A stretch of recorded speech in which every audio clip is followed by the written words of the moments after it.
Bollywood heroine MP Kangana Ranaut గురించి ప్రత్యేకంగా పరిచయం అక్కర్లేదు. బాలీవుడ్ ఇండస్ట్రీలో పలు చిత్రాల్లో నటించి మంచి పేరు తెచ్చుకుంది ఈ అమ్మడు. కంగనా రనౌత్ తాజా చిత్రం ఎమర్జెన్సీ. బాలీవుడ్ ఇండస్ట్రీలోనే భారీ అంచనాల నడుమ ఈ సినిమా విడుదల కానుంది. ఈ సినిమాలో కంగనా రనౌత్ ఇందిరాగాంధీ పాత్రలో కనిపించనుంది. ఈ చిత్రాన్ని సెప్టెంబర్ 6న విడుదల చేయడానికి ముస్తాబు చేస్తున్నారు యూనిట్. ఇక ఇటీవల విడుదలైన ట్రైలర్లో సినిమాలో అద్భుతంగా నటించినట్లు కనిపిస్తుంది. ఇప్పటి వరకు కంగనా 4 సార్లు జాతీయ స్థాయిలో ఉత్తమ నటి అవార్డులు అందుకుంది. విశేషం ఏమిటంటే ఎమర్జెన్సీకి కంగనా రనౌత్ స్వీయ దర్శకత్వం వహించారు. ఈ సినిమా తనకు మంచి పేరు తెస్తుందని అందరూ కూడా నమ్ముతున్నారు. అయితే నటి కంగనా రనౌత్ స్వీయ దర్శకత్వంలో తెరకెక్కిన ఎమర్జెన్సీ చిత్రం వివాదంలో చిక్కుకుంది. తమ వర్గంపై తప్పుడు సినిమా తీశారని శిరోమణి గురుద్వారా ప్రబంధన కమిటీ ఆరోపించిన సంగతి తెలిసిందే. దీంతో బీజేపీ ఎంపీ కంగనాతో పాటు పలువురికి లీగల్ నోటీసులు కూడా అందాయి.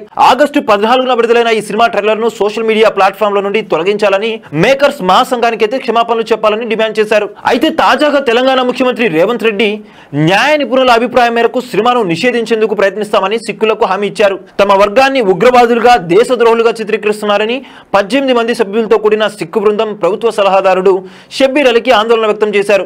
దీంతో ఆయన ఈ విషయాన్ని ముఖ్యమంత్రి రేవంత్ రెడ్డి దృష్టికి తీసుకెళ్లారు. మరి దీనిపై రేవంత్ రెడ్డి ఎలా స్పందిస్తారో చూడాలి. ఈ క్రమంలోనే కంగనా రనౌత్ కు తెలంగాణ ప్రభుత్వం షాక్ ఇవ్వనుందని తెలుస్తుంది. ఆమె ఎమర్జెన్సీ చిత్రాన్ని రాష్ట్రంలో నిషేధించాలని రేవంత్ రెడ్డి ప్రభుత్వం యోచిస్తున్నట్లు సమాచారం.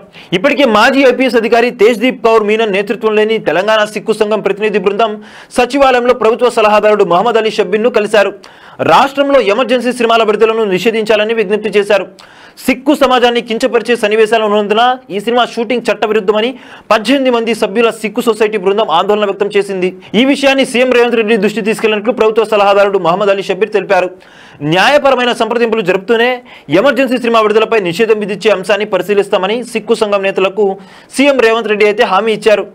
దివంగత మాజీ ప్రధాని ఇందిరాగాంధీ దేశంలో విధించిన ఎమర్జెన్సీ నేపథ్యంలో ఈ సినిమా రూపొందింది. ఆమె ఇందిరాగాంధీ పాత్రలో నటించారు.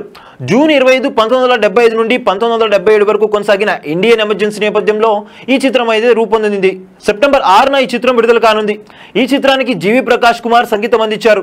ఇది కంగనా సొంత బ్యానర్ మణికర్ణిక ఫిల్మ్ పై అయితే నిర్మించబడింది. చూసారు కదా గైస్, మరిన్ని ఇలాంటి క్రేజీ ఇంట్రెస్టింగ్ అప్డేట్స్ కోసం చూస్తూనే ఉండండి మా ఛానల్. మీరు కనుక మొదటిసారిగా మా వీడియోస్ ని చూస్తున్నట్టయితే కనుక మా వీడియోస్ ని లైక్ చేయండి, షేర్ చేయండి, మా ఛానల్ ని సబ్స్క్రైబ్ చేయండి, పక్కన ఉన్న బెల్ ఐకాన్ కూడా యాక్టివేట్ చేసుకోండి. Thank you for watching our videos till end. Okay then see you, bye by.